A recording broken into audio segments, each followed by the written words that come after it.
भारत की सख्ती के बाद बांग्लादेश से छीनी पारगमन सुविधा।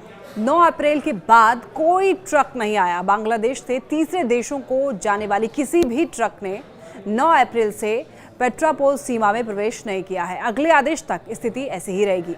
हालांकि बांग्लादेश के साथ सामान्य प्रत्यक्ष आयात निर्यात गतिविधि निर्बाध रूप से जारी है। ऐसा क्यों हुआ है, मैं आपको बताती हूँ। नमस्कार, मेरा नाम है लक्ष्मी। केंद्र सरकार की ओर से पारगमन सुविधा रद्द किए जाने के बाद बांग्लादेश का पारगमन माल से लदा हुआ कोई भी ट्रक 9 अप्रैल से पेट्रापोल सीमा से नहीं आया है और ये सुविधा बांग्लादेश के लिए बहुत लाभकारी थी। पश्चिम बंगाल के उत्तर 24 परगना जिले में स्थित पेट्रापोल भूमि बंदरगाह पर भारत के रास्ते दोबारा निर्यात के लिए बांग्लादेश से भेजा जाने वाला पारगमन माल वित्त वर्ष 2023-24 और 2024-25 के दौरान 46% बढ़ गया था। भारत ने 29 जून 2020 से भारतीय भूमि सीमा शुल्क स्टेशनों के माध्यम से और बाद में भारतीय बंदरगाहों और हवाई अड्डों के माध्यम से बांग्लादेश से तीसरे देशों को भेजे जाने वाले निर्यात माल के पारगमन की अनुमति दी थी।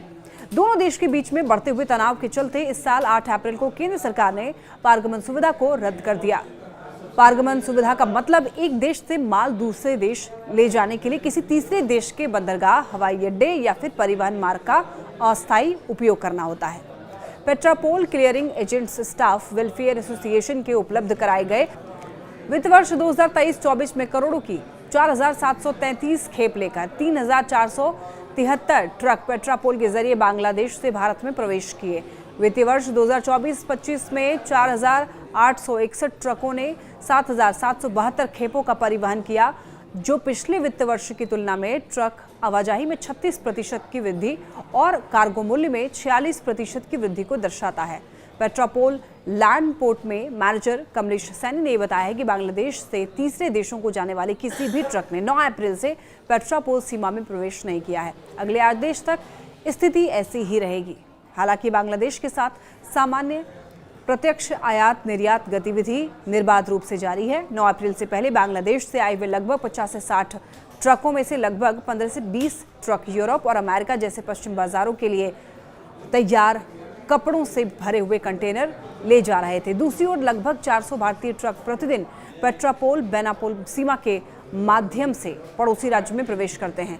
Bangladesh garment manufacturers and exports association के पूर्व अध्यक्ष और कारोबारी फारूक हसन ने यह कहा है कि मैं भारत सरकार से बांग्लादेशी सामानों के लिए पारगमन सुविधा को रद्द करने के फैसले को वापस लेने का आग्रह करता हूं। हम पड़ोसी हैं, हम अच्छे साझेदार हैं, हम अपने कपड़े, रंग, रसायन, मशीनरी, यार्न का भारी मात्रा में आयात करते हैं और इसीलिए हम भारत के बड़े आयातक हैं।